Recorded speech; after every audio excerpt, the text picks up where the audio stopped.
തീയിലിട്ട് കളയും. അവിടെയാണ് തീയിൽ എന്ന് പറയുന്ന വാക്കിന്റെ പ്രത്യേകത വരുന്നത്. യെശയ്യാവിന്റെ പറയുന്ന 61-ാം അധ്യായത്തിൽ ഇത് അതുപോലെ തന്നെ പറയുന്നുണ്ട്. എന്തൊക്കെ പറയുന്നത്? എന്താ പറയുന്നത്?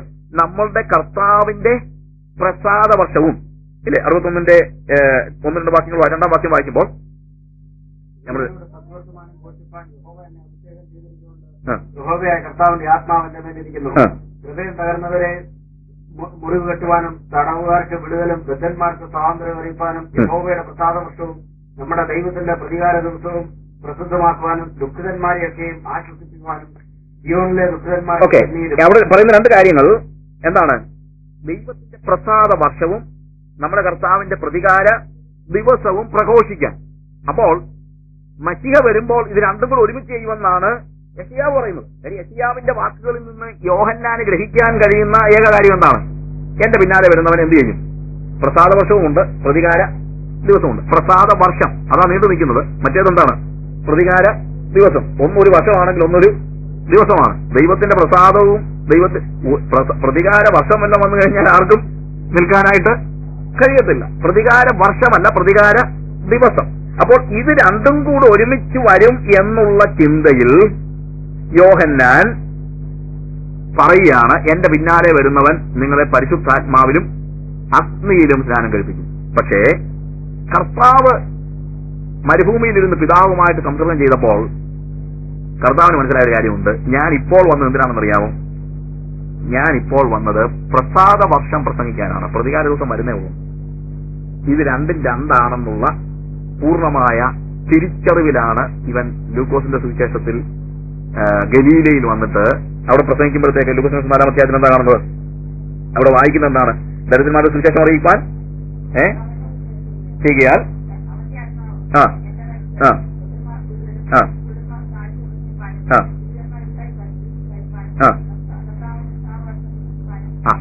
കർത്താവിന്റെ പ്രസാദ വർഷം പ്രസംഗിക്കാനും അവനെന്നെ അയച്ചിരിക്കുന്നു. പ്രതികാര ദിവസം പ്രസംഗിക്കാനല്ല, പ്രസാദ വർഷം. പ്രതികാര ദിവസം എന്നുള്ളവൻ മനഃപൂർവ്വമായിട്ട് വിട്ട് കളഞ്ഞിരിക്കുകയാണ്. പ്രസാദ വർഷം പ്രസംഗിപ്പാൻ അവനെന്നെ അയച്ചിരിക്കുന്നു. എന്നിട്ട് എന്ത് ചെയ്യുന്നറിയാം? എന്ന് എഴുതിയിരിക്കുന്ന സ്ഥലം കണ്ടു. പിന്നെ അവൻ പുസ്തകം മടക്കി ശുശ്രൂഷക്കാരന് തിരികെ കൊടുത്തിട്ടിരുന്നു. പള്ളിയിലുള്ള എല്ലാവരുടെയും കണ്ണ്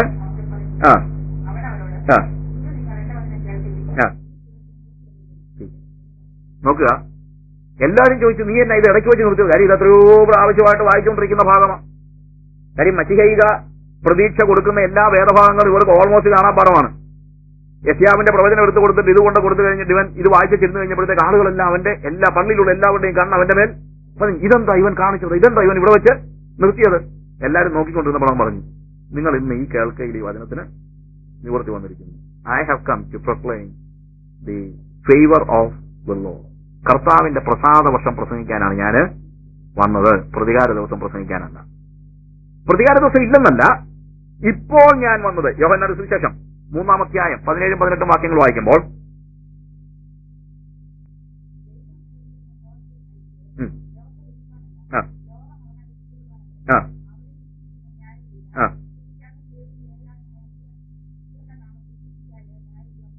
ന്യായവിധി ഉണ്ട്. പക്ഷെ ഇപ്പോൾ എന്താണ്? ഇപ്പോൾ ദൈവം തന്റെ പുത്രനെ ലോകത്തിൽ അയച്ചത് ലോകത്തെ വിധിപ്പാനല്ല, ലോകം അവനാൽ രക്ഷിക്കപ്പെടുവാനത്ര. കർത്താവ് പറഞ്ഞത്, now I have come to proclaim the year of the favor of the Lord and the rest of the things are coming. വീണ്ടും വരുന്നുണ്ട്. പിന്നെ വരും. അതെല്ലാം നടക്കുന്നത് ലോകാവസാനത്തിനാണ്. കർത്താവ് പിന്നീട് ദൈവരാജ്യത്തെക്കുറിച്ചുള്ള ഉപമകൾ മത്തായിയുടെ സുവിശേഷം 13-ാം അധ്യായത്തിൽ പറയുമ്പോൾ അവിടെ ഇത് കൃത്യമായിട്ട് കർത്താവ് വെളിപ്പെടുത്തുന്നുണ്ട്. 13-ാം അധ്യായത്തിന്റെ 27 മുതലുള്ള വാക്യങ്ങളില് മാത്യു ചാപ്റ്റർ 13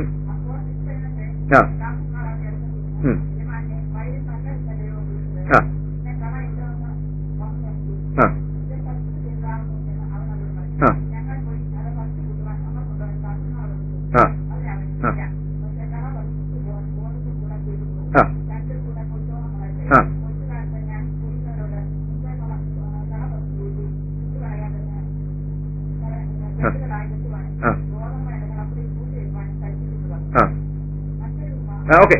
ഇവിടെ ചുട്ട് കളയേണ്ടതിന് വേണ്ടി ഞാൻ എന്ത് ചെയ്യും? കെട്ടുകളായി അത് കൂട്ടിവെക്കും. എപ്പോഴ്? ഇപ്പോഴല്ല, ലോകാവസാനത്തിന് അല്ലേ? അതായത് അതുവരെ എന്ത് ചെയ്യണം? ഇത് ഒരുമിച്ച് വളരണം. ന്യായവിധിയുടെ ദിവസങ്ങൾ അല്ലെങ്കിൽ ദിവസം ഇരിക്കുന്നതേ ഉള്ളൂ, പ്രതികാരത്തിന്റെ ദിവസം. അതുപോലെ തന്നെ ആ 13-ാം അധ്യായത്തിന്റെ 47 മുതലുള്ള വാക്യങ്ങൾ വായിക്കുമ്പോൾ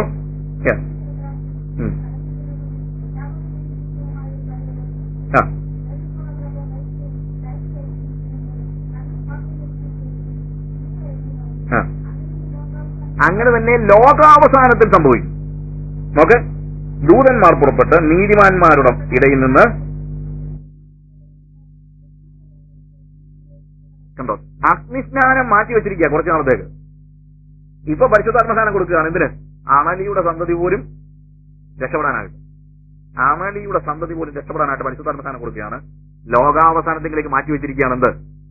അഗ്നിസ്നാനം മാറ്റി വെച്ചിരിക്കുകയാണ്. അപ്പോൾ കർത്താവ് പറഞ്ഞു, എന്റെ ദൗത്യം, ഞാനിപ്പോൾ വന്നിരിക്കുന്നതിന് വേണ്ടിയാണ്, കർത്താവിന്റെ പ്രസാദവർഷം പ്രസംഗിക്കാൻ വേണ്ടിയാണ്. ഇതിവൻ മനസ്സിലാക്കുന്നത് മരുഭൂമിയിൽ കർത്താവുമായിട്ടുള്ള സഹവാസത്തിൽ അവൻ മനസ്സിലാക്കി. I have come to proclaim the year of the favour of God. ഞാൻ ഇപ്പോൾ മനസ്സിലാക്കുന്നത് എന്താണ്?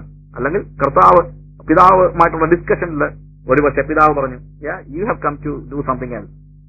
ബാക്കിയെല്ലാം എന്നാ സംഭവിക്കാൻ പോകുന്നത്? ലോകാവസാനത്തിൽ സംഭവിക്കും. എന്നാൽ യോഹന്നാനെ സംബന്ധിച്ചിടത്തോളം അത് മനസ്സിലാക്കാൻ കഴിഞ്ഞില്ല. യോഹന്നാൻ ഇതിനെ രണ്ടും കൂടെ ക്ലബ് ചെയ്യാൻ ചിന്തിക്കുന്നത്. അതുകൊണ്ടാണ് കുറച്ച് യേശുവിന്റെ ശുശ്രൂഷ കുറച്ച് കഴിഞ്ഞപ്പോഴത്തേക്ക് യോഹന്നാന് സംശയം ഉണ്ടാകുന്നത്. അതുകൊണ്ടാണ് കാര്യം, യേശുവിന്റെ ശുശ്രൂഷയിൽ എന്തില്ല?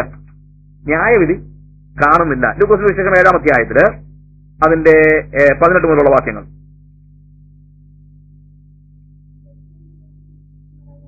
ഇതൊക്കെയും യോഹന്നാന്റെ ശിഷ്യന്മാർ അവനോട് അറിയിച്ചു. ആരോട്? യോഹന്നാനോട് പോയി അറിയിച്ചു. എന്തൊക്കെയാണെന്ന് അറിയാമോ? ഓക്കെ, അവിടെ ഞാൻ സമയക്കുറവുകൊണ്ടാണ് അവിടെ പറഞ്ഞിരിക്കുന്നത്. 2-ാം വാക്യം മുതൽ വായിക്കുമ്പോഴത്തേക്ക് ആദ്യം ശതാധിപന്റെ മകൻ സൗഖ്യമാകുന്ന കാര്യം, അത് കഴിഞ്ഞിട്ട് താഴോട്ട് വായിക്കുമ്പോഴത്തേക്ക് നയിന്റെ വിധവയുടെ മകൻ ഉയർപ്പിക്കപ്പെടുന്ന കാര്യം. ഇതൊക്കെയും ചെന്നിട്ട്, അതായത് യേശു ചെയ്യുന്ന അത്ഭുത പ്രവൃത്തികൾ, രോഗികളെ സൗഖ്യമാക്കുന്നത്, മരിച്ചവരെ ഉയർപ്പിക്കുന്നത്, ഈ വക കാര്യങ്ങളൊക്കെയും ആരോട് എന്ന് പറഞ്ഞു? യോഹന്നാനോട് എന്ന് പറഞ്ഞു. അന്നേരം യോഹന്നാൻ ഒരു സംശയം. യോഹന്നാൻ എന്താണ്? യോഹന്നാൻ ആളെ വിട്ട് ചോദിപ്പിക്കുകയാണ്, വരുവാനുള്ളവൻ നീയോ, ഞങ്ങൾ മറ്റൊരുത്തനെ കാത്തിരിക്കണം. കാര്യം, യോഹന്നാൻ പറഞ്ഞ ന്യായവിധി ഇവിടെ നടക്കുന്നില്ല. യോഹന്നാൻ പറഞ്ഞ അഗ്നിസ്നാനം ഇവിടെ നടക്കുന്നില്ല. യോഹന്നാനെ സംബന്ധിച്ചിടത്തോളം യോഹന്നാൻ അടയാളമൊന്നും വിഷയം. യോഹന്നാൻ അടയാളമൊന്നും ചെയ്തില്ലെന്ന് എഴുതി. യോഹന്നാൻ ഒരു അത്ഭുതവും ചെയ്തില്ല, അടയാളവും ചെയ്തില്ല. യോഹന്നാനെ സംബന്ധിച്ചിടത്തോളം യോഹന്നാൻ എന്താണ്? വളരെ സീരിയസ് പേഴ്സണാലിറ്റിയാണ്. അവന് എന്താണ്? ദൈവത്തിന്റെ ശബ്ദമായിട്ട് വന്ന somehow he want to see that he's അവന്റെ പിന്നാലെ വരുന്നവൻ ഇതിനെ ടേക്ക് ഓവർ ചെയ്യണമെന്നാണ് അവന്റെ ആഗ്രഹം, ഇല്ലേ? അവൻ ചോദിക്കുകയാണ്, വരുവാനുള്ളവൻ നീയോ, ഞങ്ങൾ മറ്റൊരുത്തനെ കാത്തിരിക്കണമോ എന്ന് ചോദിച്ചു. കർത്താവ് എന്ത് ചെയ്യുന്നറിയാമോ? കർത്താവ് അവരോട് തിരിച്ച് പറഞ്ഞു വിടുന്ന ലൂക്കോസിന്റെ സുവിശേഷത്തിൽ നമ്മൾ വീണ്ടും കാണുമ്പോൾ, നിങ്ങൾ എന്തൊക്കെ കാണുന്നു പോയി പറയാൻ അവരോട് പറയാണ്. എന്തൊക്കെയാണ് നിങ്ങൾ കാണുന്നത്? കുരുടർ 7-ാം അധ്യായത്തിന്റെ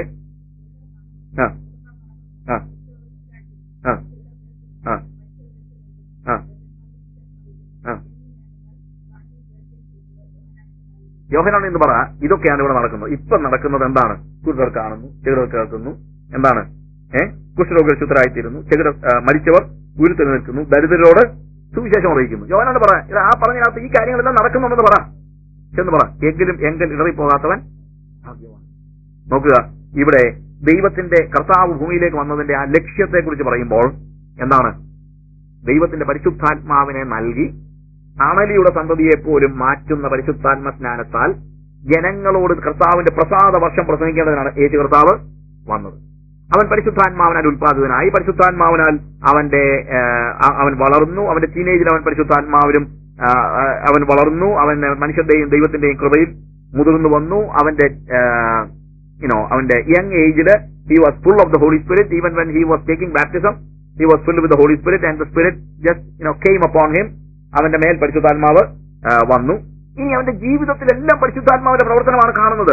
അപ്പോസ്തല പ്രവൃത്തി 10-ാം അധ്യായം 38-ാം വാക്യത്തില്, ആക്ട് ചാപ്റ്റർ 10 വേഴ്സ് 38, പത്രോസ് പ്രസംഗിക്കുമ്പോൾ പത്രോസ് അവിടെ പറയുന്നത് യേശു പരിശുദ്ധാത്മാവിൽ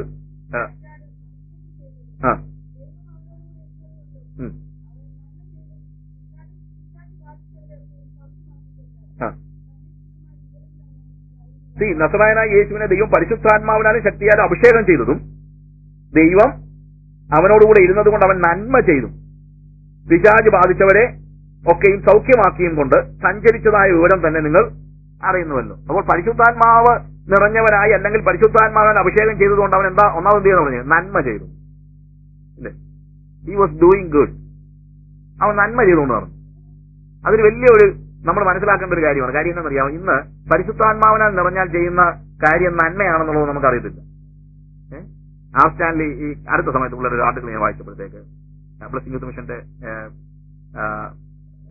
സ്ഥാപകനാണ് ആർ സ്റ്റാൻലി പറഞ്ഞത്, ക്രിസ്ത്യാനിറ്റി ഈസ് ചാരിറ്റി എന്ന് എഴുതിയിരിക്കുകയാണ്. എന്നിട്ട് പറയാണ്, ഇത് 10 വർഷം മുമ്പ് എന്നോട് ആരെങ്കിലും പറഞ്ഞായിരുന്നെങ്കിൽ ഞാൻ അവനെ കൾട്ടായിട്ട് മുദ്ര അടിച്ചേനെ. 10 years ബാക്ക് ഇത് ആരെങ്കിലും എന്നോട് ഇങ്ങോട്ട് പറഞ്ഞായിരുന്നെങ്കിൽ ഞാൻ അവനെ കൾട്ടായിട്ട് മുദ്ര അടിച്ചേനെ. കാര്യം നമ്മൾ നന്മ പ്രവർത്തികൾ അതല്ല, നീതി പ്രവർത്തികൾ അതല്ല എന്നൊക്കെ പറഞ്ഞുകൊണ്ട്. പക്ഷേ അദ്ദേഹം പറയാണ്, it is clearly written when Jesus was anointed with the Holy Spirit, he was doing good. അവനാൽ നിറഞ്ഞവനായിരുന്നത് കൊണ്ട്, ദൈവത്തിന്റെ അഭിഷേകം അവൻ ഉണ്ടായിരുന്നതുകൊണ്ട് അവൻ എന്ത് ചെയ്യുന്നു? നന്മ ചെയ്തു. പ്രിയമുള്ളവരെ, പരിശുദ്ധാത്മാവിനാൽ നിറയുന്നവന്റെ ഒരു ഏറ്റവും വലിയ പ്രവൃത്തി എന്നറിയാമോ? He is doing good. അവൻ നന്മ ചെയ്തുകൊണ്ട്. നമ്മുടെ ചിന്ത എന്നറിയാമോ? നമ്മൾ ഈ നന്മ എന്ന് പറയുന്നത്, നന്മ പ്രവൃത്തി എന്ന് പറയുന്നത് നമുക്കുള്ളതല്ല. ഈ over emphasis on what is a faith, justification by faith എന്ന് പറയുന്ന ഒരു ഇതുണ്ടല്ലോ, വിശ്വാസത്താലുള്ള നീതീകരണം എന്ന് പറയുന്ന ആ ഒരു അവസ്ഥ കൊണ്ടുണ്ടാകുന്ന problem, we seldom do something that is good. എന്ത് തോന്നിയാസം കാണിച്ചിട്ട് നമ്മൾ പറയുന്നത് ഞാൻ കൃപയാലാ ജീവിക്കുന്നത്. പക്ഷെ പരിശുദ്ധാത്മാവിനാൽ നിറഞ്ഞവന്റെ, ആത്മസ്നാനം പ്രാപിച്ചവന്റെ, ആത്മനിറവുള്ളവന്റെ, ആത്മാവ് ആവസിക്കുന്നവന് അത് പറയാനായിട്ട് ഒരിക്കലും കഴിയത്തില്ല എന്നുള്ളത് ഒന്നുകൂടെ ഞാൻ ഉറപ്പിച്ചു പറയാം. കാര്യം നമ്മളെക്കുറിച്ച് ദൈവം ഉദ്ദേശിക്കുന്നത് തന്നെ നന്മ ചെയ്യണമെന്ന്, അല്ലാതെ വേറെ നമ്മളെ പ്രീഡെസ്റ്റൈൻ ചെയ്തിരിക്കുന്നത്. എഫെസ് ലേഖനത്തിൽ ആ ഭാഗം ജസ്റ്റ് ഞാനത് വിശദമാക്കുന്നില്ല, ജസ്റ്റ് ഒന്ന് വായിക്കുക മാത്രം ചെയ്യുകയാണ്. എഫെസ് ലേഖനം 2-ാം അധ്യായത്തില് അതിന്റെ 10-ാം വാക്യം.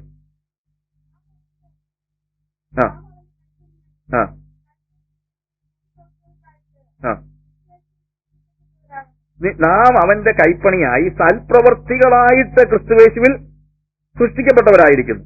നാം ചെയ്തു പോരേണ്ടതിന് ദൈവം അവ മുന്നൊരുക്കിയിരിക്കുന്നു. V R പ്രീഡെസ്റ്റൈൻഡ്. നമ്മൾ അതിനുവേണ്ടിയാണ് ദൈവം യേശുക്രിസ്തു നമ്മളെ ജനിപ്പിച്ചത് തന്നെ. എന്തിനു വേണ്ടിയാണ്? സൃഷ്ടിച്ചത് എന്തിനു വേണ്ടിയാണ്? സൽപ്രവർത്തികൾക്ക് വേണ്ടി. മോണി പറഞ്ഞിട്ടുണ്ട്, സൽപ്രവർത്തി നമ്മുടെ രക്ഷയ്ക്ക് കാരണമൊന്നുമല്ല. കാരണം എന്താണ്? കൃപയാണ്. കൃപയാലല്ലോ വിശ്വാസം മൂലം നിങ്ങൾ, വിശ്വാസം മൂലം രക്ഷിക്കപ്പെടുന്നല്ല എഴുതിയിരിക്കുന്നത്, വിശ്വാസത്താൽ രക്ഷിക്കപ്പെടുന്നല്ല എഴുതിയിരിക്കുന്നത്, വിശ്വാസം മൂലം. അല്ലാതെ വിശ്വാസത്താൽ രക്ഷിക്കപ്പെടുന്ന പറയുന്നത് പോലും വേദോസ പ്രകാരം അത്ര കറക്റ്റ് അല്ല. കാര്യം നമ്മൾ രക്ഷിക്കപ്പെടുന്നത് വിശ്വാസത്താലല്ല, എന്താണ്? കൃപയാലാണ്. വിശ്വാസം മൂലമാണ്. നമ്മളിത് റിസീവ് ചെയ്യുന്ന ഭാഗത്ത് മാത്രമേ ഉള്ളൂ വിശ്വാസം എന്ന് പറയുന്നത്. ഇനി അടുത്ത കാര്യം, നമ്മൾ വിശ്വാസ മൂലം കൃപയാൽ രക്ഷിക്കപ്പെട്ടത് എന്തിനു വേണ്ടിയാണ്? സൽപ്രവർത്തികൾക്കായിട്ട്, അല്ല വേറൊന്നിനുമല്ല. കർത്താവായ യേശുക്രിസ്തുവിനെ ദൈവം പരിശുദ്ധാത്മാവിനെ അഭിഷേകം ചെയ്ത് അവൻ നന്മ ചെയ്തുകൊണ്ട് ജീവിച്ചു. പിശാച് ബാധിച്ചവരെയൊക്കെ സൗഖ്യമാക്കി നന്മ ചെയ്തുകൊണ്ട് ജീവിച്ചു. അതാണ് ഏറ്റവും കൂടുതൽ പ്രാധാന്യം കൊടുത്ത് പറയുന്നത്. പ്രിയമുള്ളവരെ, നമ്മളെന്താ പരിശുദ്ധാത്മസ്നാനം പ്രാപിച്ചു കഴിഞ്ഞാൽ, പരിശുദ്ധാത്മാവിനാൽ നിറഞ്ഞു കഴിഞ്ഞു എന്ന് പറയുന്ന ആളുകൾ, why we are not thinking about charity? Why we are not looking for good work?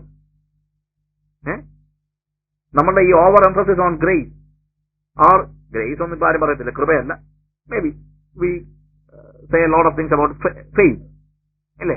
ഇതുകൊണ്ടുണ്ടാകുന്ന പ്രശ്നം അറിയാമോ? നന്മ ചെയ്യുക എന്നുള്ള ആ ദൈവിക ആസ്പെക്റ്റിനെ നമ്മൾ മറന്നു പോവുകയാണ്. എന്നാൽ സൽപ്രവൃത്തികൾക്കായിട്ട് നമ്മൾ മുൻ നിയമിക്കപ്പെട്ടിരിക്കുന്നു. യേശു എങ്ങനെയാണ് പിശാച് ബാധിച്ചവരെ പുറത്താക്കിയത്? പരിശുദ്ധാത്മാവിന്, അല്ലേ? പരിശുദ്ധാത്മാവിന് അവിടെ പ്രത്യേകമായിട്ട് എഴുതിയിരിക്കുകയാണ്. മത്തായി സുവിശേഷം 12-26 വാക്യത്തിൽ കർത്താവ് ചോദിക്കുകയാണ്, ഞാൻ പരിശുദ്ധാത്മാവിനാൽ ഭൂതങ്ങളെ പുറത്താക്കുന്നുവെങ്കിൽ ദൈവരാജ്യം വന്നു എന്നല്ലേ അതിന്റെ അർത്ഥം? So he was casting out demons with the power of the Holy Spirit. He was doing everything with the Holy Spirit. അവൻ ആത്മാവിലായിരുന്നു.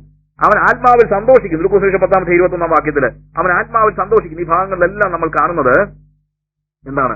പരിശുദ്ധാത്മ നിറവുള്ളവനായ യേശുവിന്റെ ശുശ്രൂഷയുടെ എല്ലാ കാര്യങ്ങളും ആത്മാവിൽ ചെയ്യുന്നതാണ്. അവനെക്കുറിച്ചുള്ള ദൈവോദ്ദേശ്യം, അല്ലെങ്കിൽ അവൻ ഭൂമിയിലായിരുന്ന when he was in the flesh, he wanted to see that he is filling people with the Holy Spirit. പരിശുദ്ധാത്മാവിന് 2 കാര്യങ്ങളാണ് യോഹന്നാൻ പറയുന്നത്.